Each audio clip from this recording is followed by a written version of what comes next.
पण काल त्यांना प्रियंका गांधींनी उत्तम उत्तर दिलं. आणि आज जे तुम्ही म्हणताय देशाचं लक्ष हे राहुल गांधींच्या भाषणाकडे लागून राहिलेलं आहे. आज राहुल गांधी आज बोलतील आणि मला असं वाटतं की त्यानंतर जे काल संसदेमध्ये काही उद्योग करत होते त्यांना चांगलं उत्तर दिलं जाईल. नीटचे पेपर फुटत असताना महाराष्ट्रामध्ये गेल्या 2 दिवसापासून सातत्यानं पेपर फुटीची गळती सुरू आहे. MPSC असेल, औषध निरीक्षक असतील, त्याच्या आधी TETचे पेपर फुटले, त्याच्यानंतर आजच पुण्यामध्ये बोगस डिग्रीचं स्कॅम समोर आलेलं आहे. विद्यापीठातून मार्कशीटचा घोटाळा समोर आला आहे. महाराष्ट्रात देवेंद्र फडणवीस, आणि आज मी एक ट्विट केला असेल, आपण पाहिला असेल, शाळांना मंजुरी देताना संस्था चालकांना ज्या प्रसंगाला सामोरं जावं लागतं आहे. मुळात 2000 शाळा बंद पडलेल्या आहेत महाराष्ट्रात, आणि नवीन शाळांच्या मंजुरीसाठी संस्था चालकांना प्रत्येक टेबलावर 5 ते 10 लाख रुपये द्यावे लागतात. प्रत्येक टेबलावर मंजुरीचा कागद, इरादापत्राचा कागद, असे अनेक मुद्दे त्याच्यामध्ये मी दिले आहेत. कशा पद्धतीनं या शिक्षणाची अव्यवस्था या महाराष्ट्रात, जे सगळ्यात मोठं शिक्षणाचं आदर्श केंद्र होतं, तिथे सुरू आहे. आणि देवेंद्र फडणवीस काय करतायत का? जंत्रमंतरला आंदोलन झालं की शिव्या घाला, आम्ही काय टीका केली का, आम्हाला वेडंवाकडं बोला. अहो तुम्ही काय करताय? महाराष्ट्र शिक्षणाच्या बाबतीमध्ये जे पूर्ण रसातळाला गेलं आहे त्याला जबाबदार देवेंद्र फडणवीस तुम्ही आहात, आणि केंद्रामध्ये मोदी आणि शहा आहेत.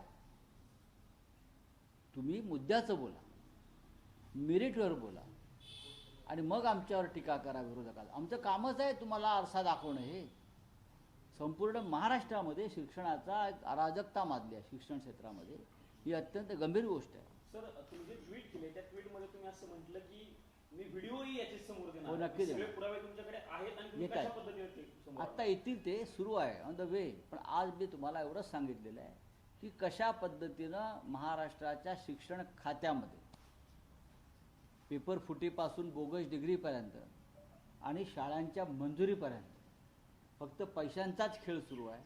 काय मुलांनी कसं शिकायचं, शाळा कशा चालवायच्या, संस्था चालकांनी काय करायचं, निधीअभावी शाळा बंद पडत आहेत आणि शाळांच्या मंजुरीसाठी लाखो रुपये घेतले जात आहेत. सरकारी शाळा आहे, शिक्षकांना SILचं काम दिलंय, काही दिवस विद्यार्थ्यांना शिकायला शिक्षक. पण ही अत्यंत गंभीर गोष्ट आहे. म्हणजे शिक्षण बाह्य कामं शिक्षकांना दिली जात आहेत. तुम्ही SIRसाठी नवीन रिक्रुटमेंट करा. त्या काळापुरती खूप बेरोजगार मुलं आहेत, शिकलेले आहेत. तुम्ही शाळा बंद पाडून SIRची कामं देत आहे. शिक्षकांना तुम्ही कोणती कामं देत आहे? दारोदार फिरवत आहे. अनेक शिक्षक आजारी असतात, अनेक महिला शिक्षिका आजारी आहेत. तुम्ही त्यांना 5-5, 6-6 मजले चढायला लावता, गल्लीबोळ फिरायला लावता. शिकवणार कधी मुलांना? मुंबईमध्ये 6 महिन्यापूर्वी स्कॉर्पिओ गाड्या घेतल्या होत्या महापालिकेच्या अधिकाऱ्यांसाठी.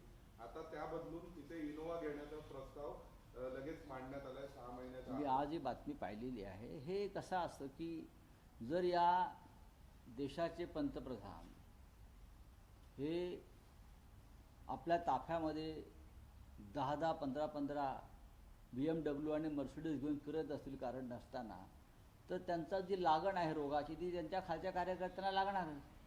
काय गाड्यांचे ताफे चालले आहेत बघा ना. मुख्यमंत्र्यांचा ताफा बघा, डेप्युटी CMचा ताफा. BMW आणि मर्सिडीजशिवाय त्यांच्या गाड्यांचे कुठे ताफेच नाही आहे. सिक्युरिटीला मर्सिडीज गाड्या पहा तुम्ही. त्याच्यामुळे महानगरपालिकेत त्यांच्या नगरसेवकांना किंवा त्यांचे जे कोण पदाधिकारी आहेत त्यांनी गाड्या बदलत राहिले. झालं काय? आता पैसा लुटीचाच पैसा आहे.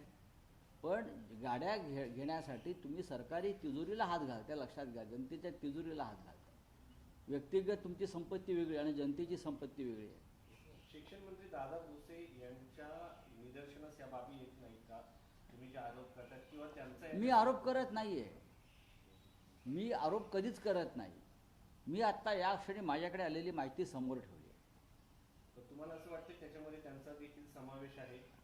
हे मुख्यमंत्र्यांनी पाहायचं आहे. जर मी आता त्यांच्या काही बोललो तर तो आरोप ठरेल. माझ्याकडे माहिती आली काही पीडित संस्था चालकांची, त्यांचा छळ झाला. महाराष्ट्रामध्ये अशा तऱ्हेने जवळजवळ 200 कोटी रुपये गोळा करण्यात आले संस्था चालकांकडून. 200 कोटी. मी हिशोब बघत होतो काल. काही महाराष्ट्रातून मला लोक दिल्लीत भेटायला आले, ते घेऊन सगळं. इतके लोक हैराण आहे की राज्यातून दिल्लीमध्ये लोक घेऊन आले, खासदारांना भेटतायत. माझ्याकडे आलेली माहिती मी समोर ठेवली. रावसाहेब, मला याला जोडून एक प्रश्न असा विचार, तुम्ही आता म्हणता की मुख्यमंत्र्यांनी हे सगळं बघावं, पण त्या खात्याचा मंत्री जर तो व्यक्ती असेल तर त्या व्यक्तीची ही जबाबदारी नाहीये का? किंवा त्यांना पहिला प्रश्न विचारावा किंवा त्यांच्याकडनं पहिलं उत्तर मिळावं? आम्ही नीटच्या प्रकरणामध्ये प्रधानमंत्र्यांचा राजीनामा का मागतो आहोत? ते सरकारचे प्रमुख आहेत, त्यांनी त्यांच्या मंत्र्यांवरती नियंत्रण ठेवलं पाहिजे. प्रत्येक खात्यामध्ये काय चाललं आहे पाहणं त्यांचं कर्तव्य आहे. म्हणून तर राज्याचे मुख्यमंत्री आहेत ना. ते राज्याचे मुख्यमंत्री किंवा देशाचे प्रधानमंत्री का आहेत? मग धर्मेंद्र प्रधानचा राजीनामा प्रधानमंत्र्यांनी का घेतला? प्रधानमंत्री जबाबदार आहेत त्या सगळ्या गोष्टीला. हे चाललंय नीटचा घोटाळा तो.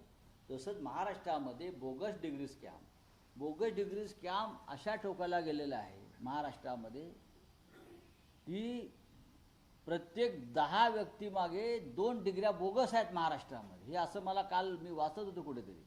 एवढ्या डिग्र्या गेल्या 10 वर्षामध्ये बोगस पद्धतीनं दिलेल्या आहेत, छापलेल्या आहेत महाराष्ट्रात. काय खटले चालले त्याच्यावरती? किती लोकांना अटक झाली बोगस डिग्री प्रकरणामध्ये? म्हणजे हार्वर्ड केम्ब्रिजच्या डिग्र्या मुंबईमध्ये छापल्या गेल्या. माहिती आहे का तुम्हाला?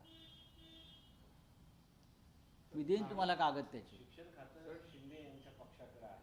अहो, शिंदेचा आणि शिक्षणाचा काय संबंध आहे का? सांगा ना.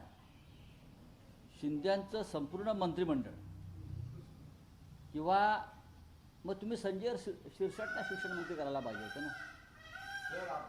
ते म्हणजे मौलाना अब्दुल कलाम आझादच आहेत, राधाकृष्णनच आहेत.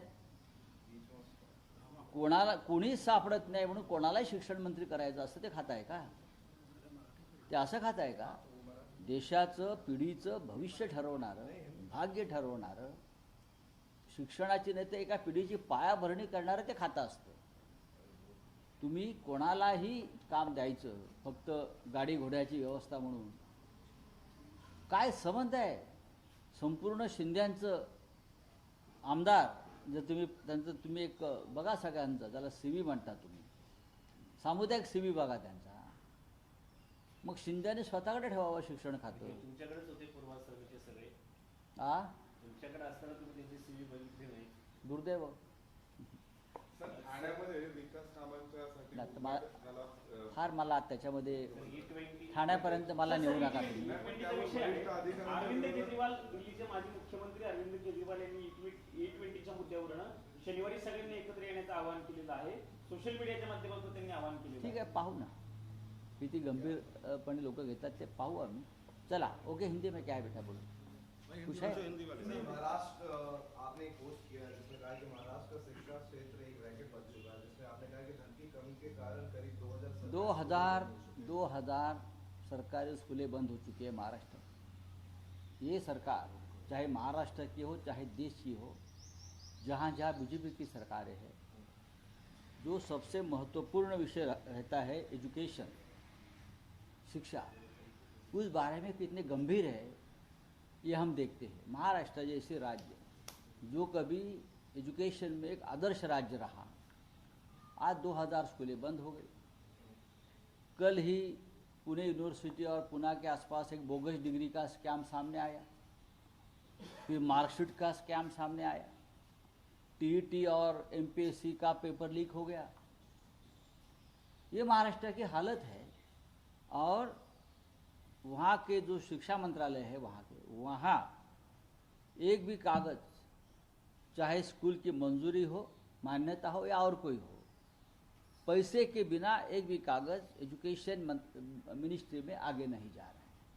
करोड़ों का घोटाला देवेंद्र फडणवीस जी के नाक के नीचे हो रहा है शिक्षा मंत्रालय में, और ये बिल लाकर हमको ज्ञान दे रहे हैं लोग. हाँ, 10 दिन पेपर लीक हो रहा है महाराष्ट्र में एवरी डे. किसी भी एग्ज़ाम की बात करिए, 15 दिन में सभी पेपर लीक हो गए हैं। और ये जो नीट है, नीट, उनके जो गुनहगार है पेपर लीक करने वाले, आधे से ज़्यादा तो पुणे और लातूर से, महाराष्ट्र से है, और सभी बीजेपी के कार्यकर्ता है ये लोग। ये जो पेपर सेटर होते हैं वही बीजेपी के लोग हैं। ये जो पेपर सेट करने वाली जो टीम होती है, उनकी जो अपॉइंटमेंट होती है, वो सभी एक विचारधारा के बीजेपी के लोग हैं। और वहाँ से नीचे तक आता है, अपने अपने कार्यकर्ताओं को काम को लगा देते हैं, कमाओ पैसा। सर वहीं राहुल गांधी ने भी कल बोला है कि रेपिस्ट की पैरवी करने वाले को शिक्षा मंत्री बनाया गया। देखो, आपने एक एजुकेशन मिनिस्टर को बदल दिया, वो नाकाम है, वो नालायक है, उनके ऊपर विश्वास नहीं है। और लाया किसको? जिसका कभी एजुकेशन फील्ड से संबंध भी नहीं आया। कोयला मंत्री अच्छे बन सकते हैं, वो कोयला मंत्री है, वो कोयला मंत्री रहने दो उनको।